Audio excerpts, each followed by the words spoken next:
मला या गोष्टीचा अभिमान आहे, एकही त्यांचा हल्ला यशस्वी होऊ शकला नाही।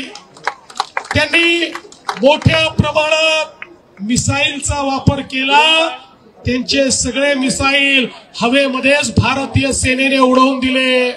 त्यांनी ड्रोनचा वापर करायचा प्रयत्न केला, एकही त्यांचा ड्रोन हल्ला यशस्वी होऊ शकला नाही। त्यांनी F-16 चा वापर करायचा प्रयत्न केला, त्यांचे F-16 पाडण्याचं काम हे आमच्या डिफेन्स सिस्टीमनी केलं। भारताने हे दाखवून दिलं आमची डिफेन्स सिस्टीम इतकी मजबूत आहे की त्याच्यामध्ये घुसण्याची ताकद पाकिस्तानची नाही। एकही हल्ला पाकिस्तान भारतावरचा यशस्वीपणे करू शकला नाही।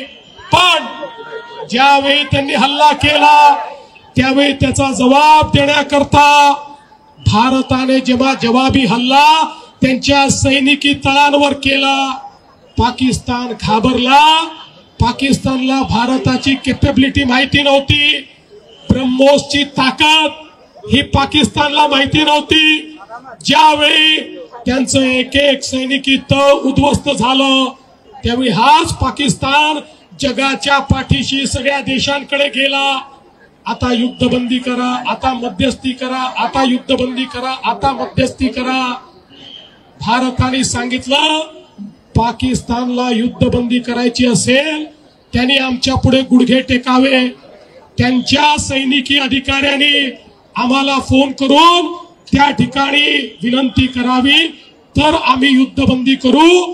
आणि पाकिस्तानच्या सेनेला आपल्याला फोन करून विनंती करावी लागली, त्यानंतर ही युद्धबंदी झाली।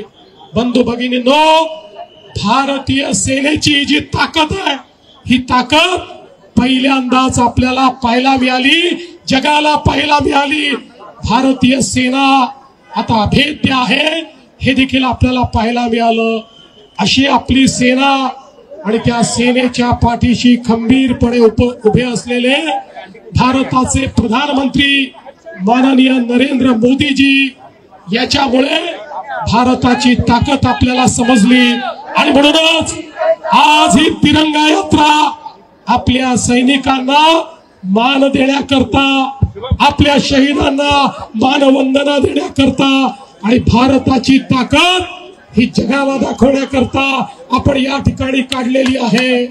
मला विश्वास आहे भारताचा तिरंगा असाच फडकत राहील, या तिरंग्याला असाच सन्मान मिळत राहील। आणि म्हणून सर्व सैनिकांचं मनापासून अभिनंदन करतो।